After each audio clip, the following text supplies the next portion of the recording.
오늘 하나의 말씀은 에베소서 2장 4절에서 10절 말씀입니다. 함께 읽겠습니다. 긍휼이 풍성하신 하나님이 우리를 사랑하신 그 큰 사랑을 인하여 허물로 죽은 우리를 그리스도와 함께 살리셨고 너희는 은혜로 구원을 받은 것이라. 또 함께 일으키사 그리스도 예수 안에서 함께 하늘에 앉히시니 이는 그리스도 예수 안에서 우리에게 자비하심으로써 그 은혜의 지극히 풍성함을 오는 여러 세대에 나타내려 하심이라. 너희는 그 은혜에 의하여 믿음으로 말미암아 구원을 받았으니 이것은 너희에게서 난 것이 아니오 하나님의 선물이라. 행위에서 난 것이 아니니 이는 누구든지 자랑하지 못하게 함이라. 우리는 그가 만드신 바라 그리스도 예수 안에서 선한 일을 위하여 지으심을 받은 자니 이 일은 하나님이 전에 예비하사 우리로 그 가운데서 행하게 하려 하심이니라. 아멘. 오래된 영화이긴 하지만 영화 매트리스에 보면 이런 장면이 나옵니다. 한 흑인이 주인공을 찾아와서 두 개의 알약을 내밀죠. 한 알약은 파란색이고 다른 알약은 빨간색입니다. 만약 파란색을 먹으면 지금처럼 살아왔던 것처럼 거짓 속에서 지금처럼 살 것이고, 빨간색을 먹으면 진실을 알게 되어 지금과 다른 삶을 살게 될 것이다 라는 것입니다. 영화에서 주인공은 진실을 알기 위해서 빨간색 약을 먹게 됩니다. 그 진실이라는 것은 사람들이 지금 살고 있는 세상은 허상이고 실제의 사람들은 기계에 의해 사육되고 있는 커다란 닭장 속의 닭과 같다는 것입니다. 물론 이것은 영화 이야기입니다. 지금 우리가 그렇다는 게 아니라 그 영화 내용이 그래요. 그래서 이 영화의 주인공은 지금까지 자신이 보고 느꼈던 모든 것이 거짓이라는 것을 알게 되고 이제부터는 사육되고 있는 사람들을 구출하기 위해서 기계와 싸우게 됩니다. 진실 중에는 불편한 진실이 있습니다. 그래서 그 진실을 외면하면서 살기도 합니다. 왜냐하면 그게 더 편하기 때문에, 사는데 더 편하기 때문에 그렇죠. 하지만 때론 우리가 그 진실을 외면하기 때문에 더 큰 불편한 진실이 우리에게 다가오게 되기도 하고, 반대로 우리가 그 불편한 진실을 용기 있게 마주했을 때 우리가 더 나은 세상을 만들어 가기도 합니다. 그래서 단지 불편하다고 해서 진실을 외면할 수는 없다는 것이죠. 지난주 설교 시간에 저는 불편한 진실에 대해서 이야기했습니다. 우리는 죄와 허물로 죽은 자들이다. 우리는 영적으로 죽었다. 우리는 하나님을 몰아냄으로써 자유를 얻은 것이 아니라 하나님을 대적하는 세상을 따랐고 하나님을 대적하는 마귀의 종으로 산 것이다 라고 했습니다. 하나님을 안 믿는다고 나를 마귀의 종이라고 하는 거, 이거 너무 심한 것 아니냐 라고 말할 수 있고, 난 하나님이나 마귀의 종이 아니라 난 내 마음대로 산다라고 말할 수도 있지만, 영적인 진실은 내가 빛에 거하거나 어둠에 거할 뿐 내가 그 중간에 나만의 세계를 만들 수는 없다라는 것입니다. 이것이 하나님을 믿지 않는 자들의 신랄한 적나라한 영적 진실입니다. 죽은 자에겐 희망이 없습니다. 죽은 자가 무엇을 할 수 있겠습니까? 그러기에 죽음은 절망을 가져오는 것입니다. 내가 죽었으면 내가 탄 배가 바닷물에 침몰한다고 해서 내가 할 수 있는 일이 뭐가 있겠습니까? 살아있어야, 그래도 어떻게 살아있어야 구명조끼라도 입거나 바닷물을 퍼내거나 할 텐데, 죽으면 아무것도 할 수 없는 것이죠. 그래서 죽음은 절망입니다. 하나님을 믿지 않는 자들이 인정하든지 안 하든지 간에, 아니면 내가 인정하든지 안 하든지 간에 우리는 그렇게 희망 없는 절망적 죽음의 삶을 살고 있었던 것입니다. 그런데 이야기는 여기서 끝이 아니죠. 하나님께서 우리에게 오셨습니다. 우리를 살리기 위해서, 죽은 우리를 살리기 위해서 이곳에 오셨습니다. 5절에 허물로 죽은 우리를 그리스도와 함께 살리시고라고 했습니다. 약 2000년 전 예수님이 우리의 죄를 감당하기 위해 십자가에서 죽으셨습니다. 마귀는 이것으로 끝이다라고 생각했을지 모르지만 하나님은 죽은 예수님을 살리셨습니다. 예수님이 십자가에서 자신의 죄가 아니라 우리의 죄를 감당하시기 위해 죽으신 것처럼 우리 또한 예수님과 함께 십자가에서 죽은 것입니다. 다시 말해 2000년 전 십자가에서 예수님은 혼자 죽으셨지만 사실 그 죽음은 예수님 한 분의 죽음이 아니라 우리 모두의 죽음이었던 것입니다. 우리가 예수님과 함께 십자가에서 죽음으로 우리는 죄의 노예에서 벗어날 수 있는 것입니다. 죽으면 더 이상 노예가 될 수 없는 것이죠. 그렇게 죽은 예수님을 하나님은 다시 살리셨습니다. 그리고 그를 일으키시고 하나님 우편에 앉히셨습니다. 그리고 하나님은 모든 만물을 예수님의 발 아래 복종하게 하셨습니다. 그런데 놀라운 것은 이 승리의 이야기가, 예수님의 승리의 이야기가 예수님 한 분만의 이야기가 아니라는 것입니다. 오늘은 그 이야기를 하고 있는 것이죠.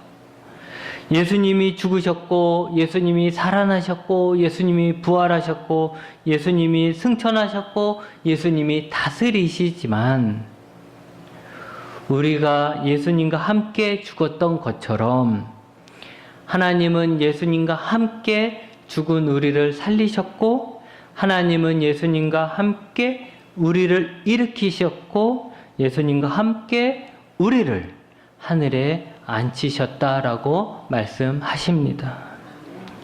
다시 말하면 죽었던 예수님이 다시 살아나시고 승천하셔서 만물의 주관자가 되시는 이 놀라운 이야기는 예수님만의 이야기가 아니라 예수님의 몸된 교회의 이야기입니다. 여러분은 예수님이 죽었다가 다시 살아나셨고 부활하신 후에 승천하셔서 하나님 우편에 앉아 계심을 믿으실 것입니다. 아마 속으로 이렇게 생각할지 몰라요. 그래, 예수님은 하나님이니까 그렇게 할 수 있지라며 그렇게 쉽게 받아들일 수 있죠. 하지만 성경은 예수님이 하나님이라서 예수님이 죽었다가 다시 살아나고 부활하고 승천하신 것이 아니라 이 세상을 창조하신 절대자 하나님께서 죽은 예수를 살리시고 일으키시고 앉히신 거라고 말하고 있습니다. 또한 그 하나님께서 예수님만 죽음에서 살리신 것이 아니라 그 하나님은 예수님과 함께 우리도 살리셨고, 예수님과 함께 우리를 일으키셨고, 예수님과 함께 우리를 하늘에 앉히셨습니다. 이것이 무슨 뜻인가 하면 우리는 죄로 인해 영적으로 죽었습니다. 하나님과 단절되었고 대신 마귀와 연결되어 마귀의 종이 된 것이죠. 그러나 예수님이 우리의 죄를 사하기 위해서 십자가에서 죽으실 때 우리도 따라 죽은 것입니다. 이때 죽음은 죄에 대해서 죽은 것이죠. 그러기에 우리는 더 이상 마귀의 종이 아닌 거예요. 죽었기 때문에 마귀의 종이 아니죠. 또 하나님이 예수님을 죽은 자 가운데 살리셨을 때 우리를 함께 살리셨습니다. 그래서 우리는 이제 영적으로 죽은 자가 아니라 산 자가 된 것이죠. 우리는 생명을 얻은 자가 된 것입니다. 이것이 구원이고 하나님의 자녀가 된 것이죠. 관계적인 면에서 보면 이제 마귀와는 단절되고 하나님과 연결된 것입니다. 하나님께서 예수님을 부활시키실 때 예수님과 함께 우리도 부활한 것입니다. 물론 지금 당장 우리가 부활한 것은 아닙니다만 이미 하나님은 예수님에게 우리에게 부활을 허락하신 것이죠. 그것이 현실로 나타나려면 예수님이 다시 오셔야 할 것입니다. 하나님이 예수님을 부활시킬 때 이미 예수님과 함께 있는 우리도 부활시켰기 때문에 비록 우리가 지금 죽어도 앞으로 있을 우리의 부활을 의심하지 않는 것입니다. 또한 부활이라는 것은 새로운 몸을 입는 것입니다. 우리가 예수님과 함께 살아나고 일으킴을 받았다는 것은 단지 죽었던 우리의 생명이 연장된 것만을 의미하는 것이 아니라 우리가 새로워졌다는 것을 의미합니다. 우리는 그리스도 예수 안에서 새롭게 태어난 것입니다. 죄인인 인간의 생명이 연장된 것이 아니라 새 생명으로 만들어진 것입니다. 10절에 우리는 그가 만드신 바라고 하신 것이 바로 그 뜻입니다. 더 적절한 표현은 우리는 그가 만든 작품이라는 거예요. 여기서 우리가 알아야 될 것은 우리라는 것은 세상의 모든 사람들을 얘기하는 게 아니에요. 여기서 우리라는 것은 예수 그리스도로 말미암아 구원 얻은 자, 예수님과 함께 있는 자, 두 글자로 얘기하면 교회를 얘기하는 거예요. 우리, 예수님 믿는 자들이 하나님의 작품이라는 것이지 어떤 사람들은 설교할 때 이것을 모든 사람들에게 적용시켜가지고 당신도 하나님의 작품입니다, 작품입니다 이렇게 얘기하는데 그게 아니라는 거예요. 우리가 예수 그리스도로 말미암아 구원을 얻음으로써 하나님이 우리를 하나님의 작품으로 만드신 거죠. 새롭게 만드신 거예요. 그러니 이 하나님의 작품은 누구에게 주는 영광입니까? 예수 그리스도를 믿는 우리에게 주시는 거예요. 그걸 두 글자로 얘기하면 교회에게 주시는 거죠. 그렇기 때문에 예수님을 믿기 전에 나하고 믿고 난 후에 나는 똑같은 나가 아니라 완전히 다른 나입니다. 여러분, 이 성경 말씀을 그대로 믿으시기 바랍니다. 물론 내 모습은 변하지 않았어요. 내가 뭐 예수님 믿었다고 갑자기 내 뒤에 날개가 생긴 것도 아니잖아요. 내가 예수님 믿었다고 갑자기 내가 막 얼굴에서 빛이 나는 것도 아니에요. 또 내 습관도 변하지 않았죠. 세월이 시간이 좀 지나가면 내 옛날 습관들 그대로 나와요. 예수님 믿기 전이나 믿고 난 후에 내 환경도 달라지지 않았어요. 내가 뭐 예수님 믿었다고 해서 갑자기 내 환경이 확 환하게 펼쳐지는 것도 아니에요. 내 모습도 변하지 않고 내 습관도 변하지 않고 내 환경도 변하지 않았지만 영적으로 우리는 완전히 변했습니다. 더 이상 나는 죄의 종이 아닙니다.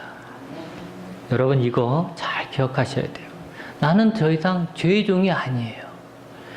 죄가 나를 시켰기 때문에 나는 어쩔 수 없이 죄를 짓는다? 아니에요. 예전엔 그랬죠. 하나님과의 관계가 단절되어 죄와 허물로 죽어있을 땐 우리는 죄의 종으로 죄에 끌려다닐 수밖에 없었던 거죠. 하지만 이제 우리는 단절됐잖아요. 죄와 우리가 단절된 거예요. 그렇기 때문에 더 이상 죄의 종도 아니고 마귀의 종도 아닌 거예요. 마귀가 우리를 막 부릴 수 없는 거죠. 그리고 이제 나는 하나님의 자녀가 되었습니다.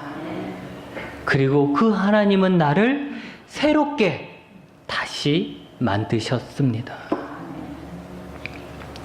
과거의 나는 예수님과 함께 죽었고 지금의 나는 예수님과 함께 살아난 나이며 그러기에 나는 새로운 나이며 하늘에 앉은 나입니다. 6절에 그리스도 예수 안에서 함께 하늘에 앉히셨다라고 했어요.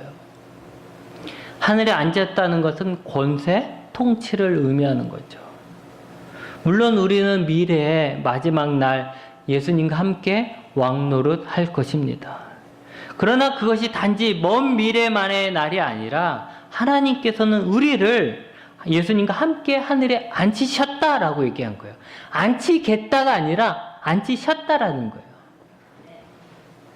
이건 미래의 승리가 아니라 지금 우리의 승리를 얘기하는 거예요. 과거 우리가 죄인 되었을 때 하늘에는 하나님이 계시고 땅에는 사람이 있고 그 공중에는 마귀가 다스린다고 했잖아요. 그죠? 땅에 있는 사람은 공중에 있는, 땅보다 높은 공중에 있는 마귀의 지배를 받아 산다라고 했습니다. 우리는 그렇게 살아왔던 거예요. 우리보다 더 높은 공중에 있는 마귀의 지배를 받으며 가장 낮은 땅에서 우리는 살고 있었던 것이죠. 하지만 예수님이 부활하셔서 하늘에 올라 하나님의 우편에서 만물을 굴복시키고 다스리는 것처럼 우리도 예수님과 함께 어디로? 하늘로 올라간 것입니다. 여러분, 여기에서 이제 좀 헷갈리는 게 하늘, 공중, 땅, 이것을 공간적으로 이해하면 헷갈려요. 근데 이것을 공간적으로 이해하지 말고 지배 계층으로 이해하면 좋을 것 같습니다. 가장 높은 곳, 가장 힘센 곳은 하늘이고, 그 다음으로 힘센 곳은 공중이고, 가장 약한 곳은 땅이에요. 우리는 가장 약한 땅에서 공중의 권세를 가진, 우리보다 더 힘이 센 마귀의 지배를 받았지만 이제 우리는 하늘에 앉아 있기 때문에 공중에 있는 마귀의 지배를 받지 않을 뿐만 아니라 마귀와 대적할 수 있는 힘을 가지게 된 것입니다. 이 이야기를 하는 거죠. 영적으로 예수님께 구원받기 전과 후가 완전히 다른 것입니다, 여러분. 이 영적 변화가 왜 중요하냐면 이 영적 변화가 단지 영적 변화에서 끝나는 것이 아니라 우리의 인생이기 때문에 그렇습니다. 영적인 죽음은 육체적 죽음으로 이어지죠. 또 영적 생명은 육체적 생명으로 이어집니다. 우리가 이 놀라운 변화, 영적인 변화를 이해하지 못하고 믿지 못하면 하나님을 우리를 새롭게 만들었어도 우리는 여전히 과거의 나로 살아갈 뿐입니다. 땅에서 공중 권세 잡은 자의 다스림을 받으며 살아갈 뿐이라는 거죠.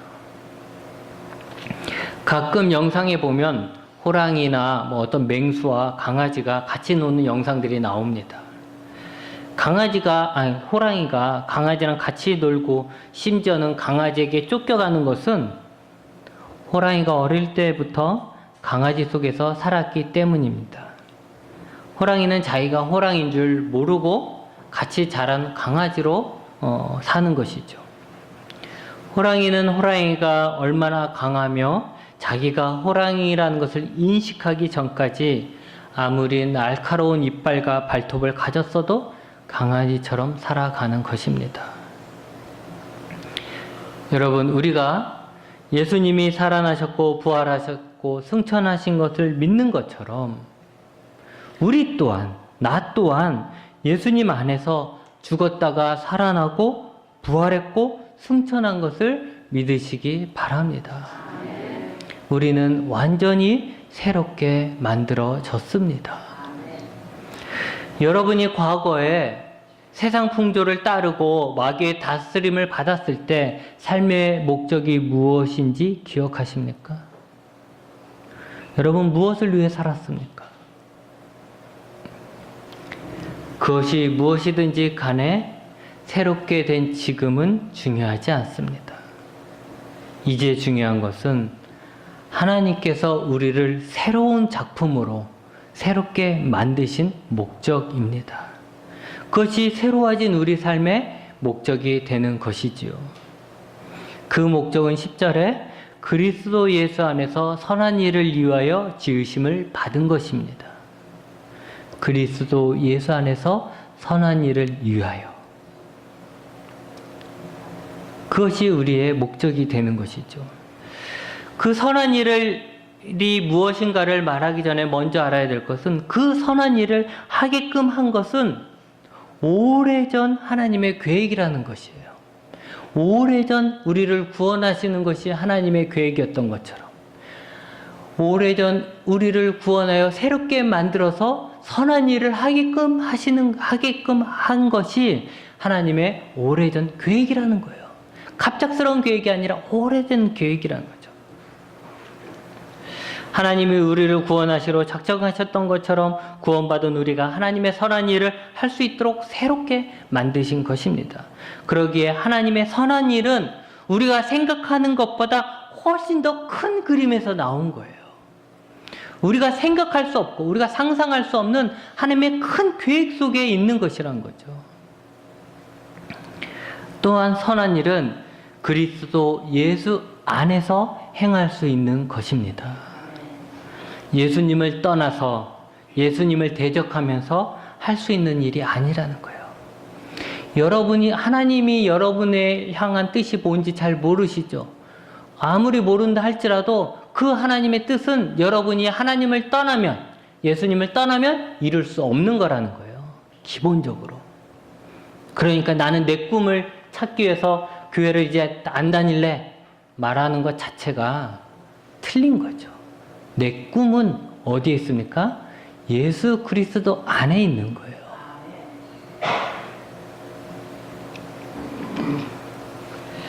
예수님 안에 있을 때 이룰 수 있는 것입니다. 그렇다면 결국 우리를 구원하셔서 우리로 하여금 새로운 피조물로 만드신 하나님께서 우리에게 원하시는 그 선한이라는 것은 무엇일까요? 바로 예수 그리스도 안에서, 다시 말하면 이 교회가 세상에 하나님을 증거하며 하나님의 나라를 확장시켜 나가는 것입니다. 하나님을 대적하는 세상 속에서 하나님의 살아계심을 증명하는 증거로서 살아가는 것이고, 하나님의 능력이 세상 속에 나타나는 길이 되는 게 바로 우리가 해야 될 일이라는 거죠. 하나님의 말씀을 모두가 외면할 때 하나님의 말씀대로 살아가는 자들이 되는 것이고, 모두가 하나님을 떠나갈 때 끝까지 하나님 편에 서는 자가 되는 것입니다. 모두가 나만 생각하여 이기적으로 살아갈 때 하나님 중심으로 살아가는 것입니다. 하나님을 믿지 않는 이 세상 속에서, 하나님은 없다라고 말하는 이 세상 속에서, 하나님을 마치 단군 신화처럼 생각하는 이 세상 속에서 하나님이 만드신 살아있는 작품으로 하나님을 세상 속에 드러내는 삶을 우리가 사는 것입니다. 이것이 우리를 구원하신, 교회를 세우신 하나님의 큰 그림입니다. 여러분, 예수님을 믿는 자들이 점점 줄어들어서 힘듭니까? 주변에 예수님을 믿는 자가 나 혼자라서 힘듭니까? 그러기 때문에 하나님께서 우리를 하나님의 증거로 그곳에 세워두신 것입니다. 10명의 사람들 중에 모두 예수님을 믿지 않는다면, 10명의 사람들이 모두 예수님을 믿지 않는다면 하나님의 살아계심을 증명할 수 없어요. 그래서 그들의 말이 거짓임에도 불구하고 참이 될 수밖에 없지만, 그 10명 중에 9명이 예수님을 믿지 않는다 하더라도, 나 혼자 믿는다 하더라도 그 9명에서 내가 하나님의 살아계심의 증거가 되어서 하나님은 없다라고 말하는 그들의 말이 거짓임을 증명하게 되며, 나로 하여금 그곳에 하나님의 능력이 나타나게 되는 것입니다. 여러분 다 같이 눈을 못 본다면 누가 앞에 있는 것을 말해줄 수 있겠어요? 눈 뜬 내가 아니다. 세상은 어둡지 않고 밝다. 내가 지금 보고 있다. 내가 증인이다. 라고 말할 수 있는 거잖아요. 세상의 사람들이 다 하나님을 모르고 거짓 속에서 살아가고 있는데 그곳에 내가 하나님을 믿는 내가 있다면 내가 그들에게 얘기할 수 있잖아요. 아니다. 하나님은 살아계신다. 그것이 내가 증거다. 라고 할 수 있는 거예요. 하나님은 세상이 하나님을 대적할 걸 알고 계셨죠. 그렇기 때문에 그 대적에 맞설 수 있는 뭔가가 필요한 거예요. 그것이 바로 뭡니까? 하나님을 믿어 구원받은, 하나님이 구원하여 새롭게 만든, 하나님의 작품으로 새롭게 만든, 세상에 내놓을 수 있는, 하나님을 비출 수 있는 교회를 만드신 거죠. 그래서 그게 교회의 사명이고 우리의 사명이 되는 거예요.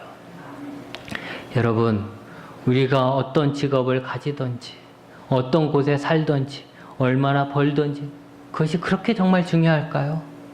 우리 사명을 이루는 데 있어서 우리가 하나님의 새로운 작품으로서 하나님의 뜻을 이루는 데 있어서 그게 그렇게 중요할까요?